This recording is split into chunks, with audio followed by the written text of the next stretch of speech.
네, 지난달 생산과 투자가 동반 하락했습니다. 지난 1월 생산과 소비, 투자가 모두 증가하고 2월에는 소비와 투자가 증가하면서 경기 회복세를 유지하는 모습을 보였는데요. 네, 하지만 지난달에는 이런 추세를 이어가지 못한 모양새입니다. 자세한 내용 취재기자 연결해서 알아보겠습니다. 자, 이한승 기자. 네, 이한승입니다. 지난달 생산이 유독 부진했다고요? 얼마나 부진했던 겁니까? 네, 통계청에 따르면 지난달 생산은 한 달 전보다 1.2% 감소했습니다. 이는 지난 1월 1% 증가한 이후 2월에 0.2% 감소하면서 두 달 연속 감소세를 보인 겁니다. 특히 지난달 생산은 지난 2016년 1월 1.2% 감소한 이후 26개월 만에 가장 큰 폭으로 줄었습니다.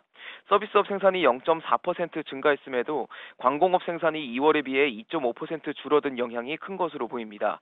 광공업 생산은 반도체에서 늘었지만 한국GM 사태 등의 영향으로 자동차와 또 기계장비 등에서 감소했습니다.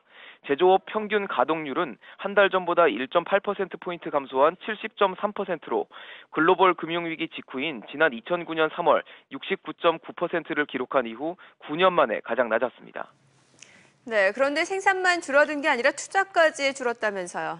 네, 설비 투자는 한 달 전보다 7.8% 감소하며 5개월 만에 마이너스로 전환했습니다. 특수 산업용 기계 등 기계류 투자가 줄어든 영향으로 풀이됩니다. 그래도 소비를 의미하는 소매 판매의 경우에는 한 달 전보다 2.7% 증가해 3개월 연속 증가세를 이어갔습니다. 화장품 같은 비내구재 판매가 소폭 줄었지만 자동차와 스마트폰 등 내구재와 의류 등 준내구재 판매가 증가한 영향으로 해석됩니다. 네, 자, 관심을 모았던 부분 중 하나가 앞으로의 경기 상황인데 어떻게 나왔습니까? 네, 지난 27일 남북 정상회담이 있었고 또 이에 대한 기대감이 경기 전망에 영향을 미치지 않았을까 하는 기대감이 있었는데요. 현재 경기 상황을 보여주는 지표인 동행지수 순환 변동치는 한 달 전과 같았습니다.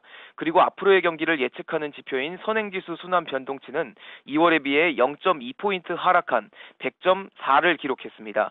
통계청은 수출입 물가 비율과 건설 수주액 등이 감소해 소폭 감소한 것이라고 설명했습니다. 지금까지 SBS CNBC 이한승입니다.